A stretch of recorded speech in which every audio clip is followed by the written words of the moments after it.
뉴스의 동정민입니다. 정기국회 마지막 날인 오늘 174석의 위력을 모두가 실감했습니다. 공수처법 개정안이 마지막 관문인 본회의에 상정돼 있는데요. 국민의힘은 통과를 막겠다고 필리버스터, 그러니까 무제한 반대 토론을 하겠다지만 여당은 느긋한 분위기입니다. 이 마음만 먹으면 180석을 모아 언제든 종료시킬 수 있고 어차피 새로운 임시국회가 열리는 내일 통과시키면 되기 때문인데요. 국회 선진화법 이후 쇠파이프와 최루탄은 사라졌지만 야당의 견제장치가 무력화되면서 입법 독주를 우려하는 목소리가 큽니다. 국회 현장으로 가보겠습니다. 자, 이민찬 기자, 국민의힘이 필리버스터를 시작했습니까? 네, 저는 국회 본회의장 앞에 나와 있습니다. 공수처법 개정에 반대하는 국민의힘의 무제한 반대 토론, 필리버스터는 잠시 뒤 시작될 것으로 보입니다. 정기국회의 경우 회기가 끝나는 오늘 자정이면 필리버스터도 자동 종료되기 때문에 공수처법 개정안에 대한 필리버스터는 앞으로 5시간 정도만 가능합니다. 모두 5명의 의원이 토론에 나설 예정인데요. 국민의힘과 민주당은 각각 2명이고 국민의당은 1명입니다. 그러면 공수처법은 내일 처리가 되는 건가요? 네, 그럴 가능성이 높습니다. 필리버스터의 경우 필리버스터가 종료되면 다음 본회의에서 반드시 표결에 붙여야 하는데요. 민주당이 내일 본회의 소집을 요구해 놓은 만큼 공수처법 개정안도 내일 우선 처리될 가능성이 높습니다. 지금 공수처법 외에도 야당이 반대하는 법안들이 본회의에 많이 상정이 되어 있는데요. 그 법안들은 어떻게 되는 겁니까? 네, 맞습니다. 민주당은 공수처법 개정안을 비롯해 131건의 법안을 본회의에 상정했습니다. 본회의가 시작되자 여야는 팽팽한 논리 경쟁을 벌였습니다. 역사는 반드시 여러분의 법치 파괴를 기억할 겁니다. 수사 권력, 기소 권력, 이 사법 권력의 통제, 견제를 위한 국민의힘은 내일은 국정원법과 남북관계 발전법에 대한 무제한 토론에 나설 예정인데요. 하지만 이 또한 180명 이상이 동의하면 24시간 뒤에 강제 종료됩니다. 법률권 의석수가 180명을 넘는 만큼 민주당은 무제한 토론을 종료시킨 뒤 며칠에 걸쳐 쟁점 법안들을 하나씩 처리할 것으로 보입니다. 지금까지 국회에서 채널A 뉴스 이민찬입니다.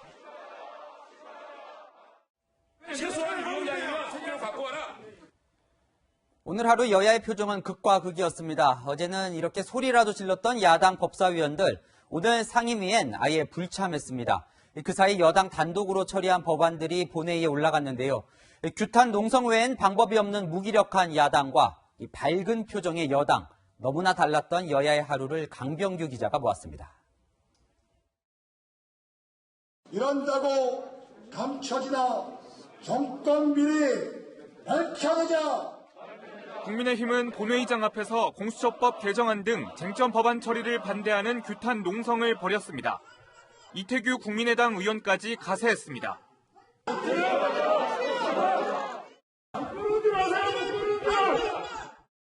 어제 법사위 안건조정위에서 여당 편을 들은 열린민주당 최강욱 대표가 지나가자 버럭 소리를 질렀습니다. 여당 의원들은 귀를 후비는 등 야당의 항의에 아랑곳하지 않은 채 본회의장으로 들어섰습니다. 공수처법 개정안 처리를 주도한 김태년 민주당 원내대표는 동료 의원들로부터 격려를 받았습니다. 본회의장에서 공수처 출범을 지지하는 열린민주당 의원들이 추미애 장관과 환담을 나누며 웃는 모습이 포착됐습니다.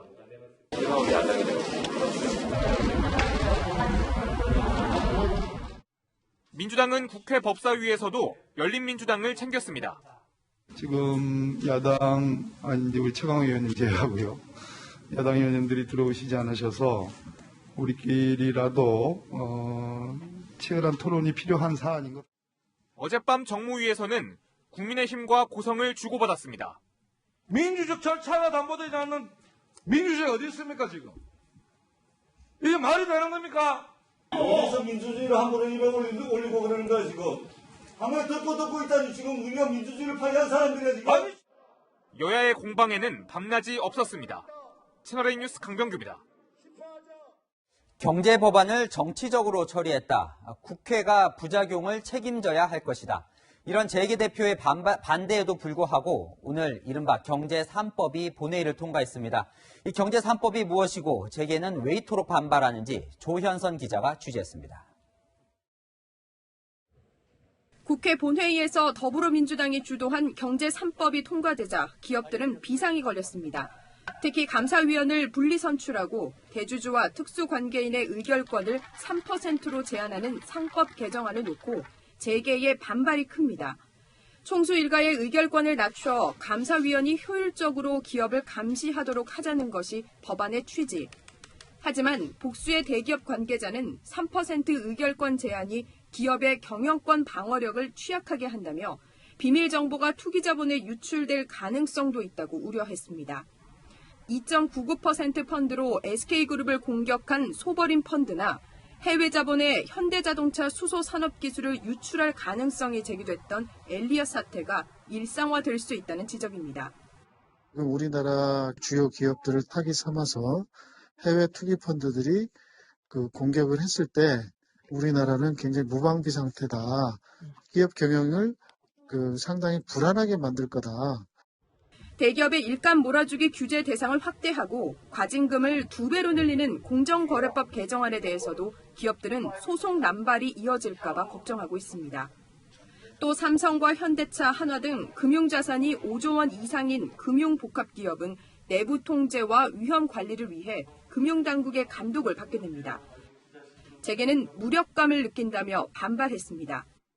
부작용이 생기거나 또 예기치 못한 문제가 생기거나 그때는 이번에 의결하신 분들이 전적으로 책임을 지셔야 되지 않을까 생각을 합니다.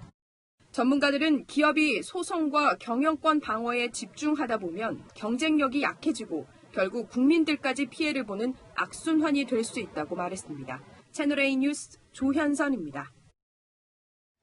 민주당에 174석을 준 민심은 독주하라는 것이 아니다.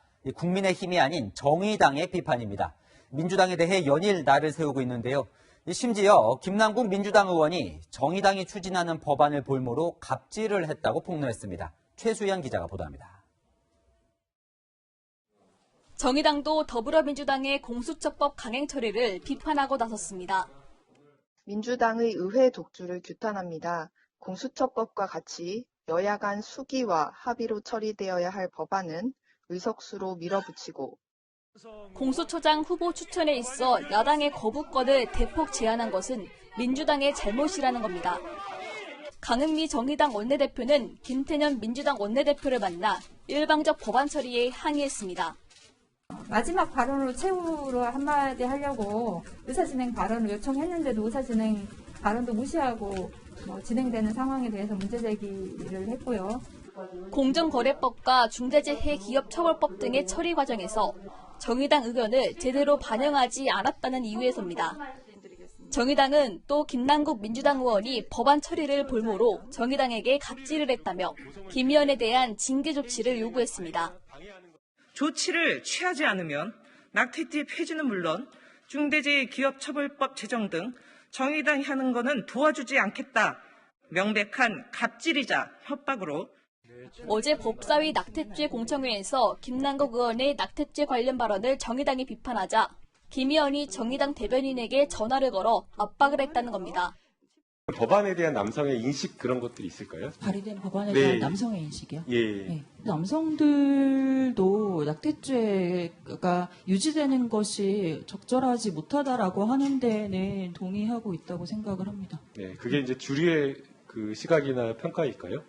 어이없는 말들을 일삼고 여성들의 삶을 짓밟았던 공청회에서의 망언들을 김 의원은 SNS에 피해자의 사과 요구를 갑질 폭력으로 매도했다며 정의당이 어쩌다 이렇게까지 망가진지 모르겠다고 비판했습니다.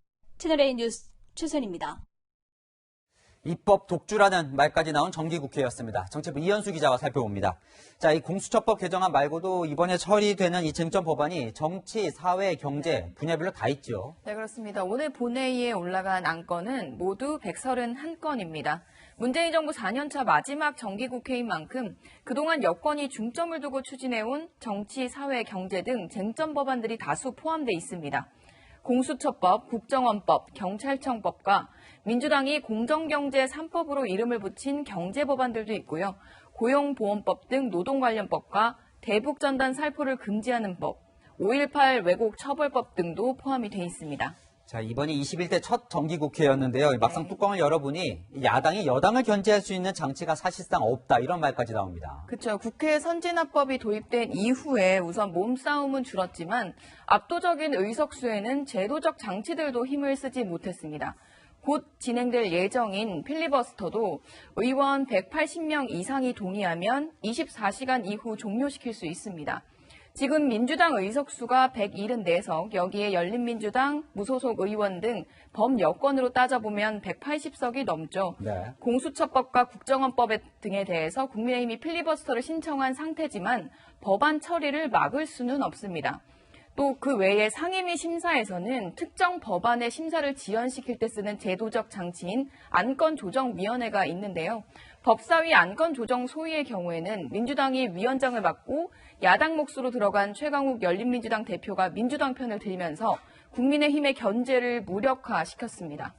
바쁘게 밀어붙이다 보니 그 과정이 매끄럽진 않았습니다. 윤호중 법사위원장은 공수처법 개정안 처리 때 절차를 틀리기도 하고 토론이 생략된 데에 대한 비판이 나오자 야당 탓을 하기도 했습니다. 공수처법 의결에 앞서서 비용 추계를 생략하는 의결을 했어야 하는데 워낙 옆에서 시끄럽게 하셔서 제가 생략을 했습니다. 토론이 불가하게 만든 것은 위원장의 의사진행 때문이 아니라 국민의힘 의원들의 의사 방해 때문이었다라고 하는 것을 분명히 말씀드립니다.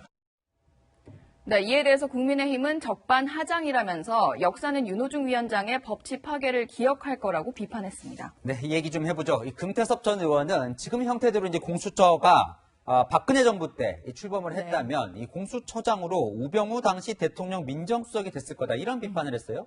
이 정도로 친정부 성향의 공수처장이 나올 수도 있는 겁니까? 공수처의 독립성과 중립성을 지키기 위해서는 무엇보다 공수처장과 공수처 검사들을 어떤 사람들로 채우느냐가 관건일 거다, 이런 이야기가 나옵니다. 그렇겠죠. 국민의힘은 공수처장과 공수처 검사들이 여권 성향으로 치우칠 수밖에 없다고 주장하고 있는데요. 오늘 본회의에 상정된 공수처법 개정안에 따르면 야당 추천위원 의사와 무관하게 여당과 정부 추천위원 의견만 반영해서 2명의 공수처장 후보를 뽑을 수 있습니다. 또 공수처 검사 자격 요건도 완화됨에 따라 여권 성향의 민변 출신 변호사들이 공수처 검사로 대거 진출할 수 있다고 국민의힘은 주장을 하고 있습니다. 공수처장과 검사는 최종 임명은 대통령이 하고요. 지금의 여권 분위기대로라면 공수처장과 검사의 임명 과정에 야당의 의견이 반영될 여지는 없다, 이렇게 볼 수 있습니다.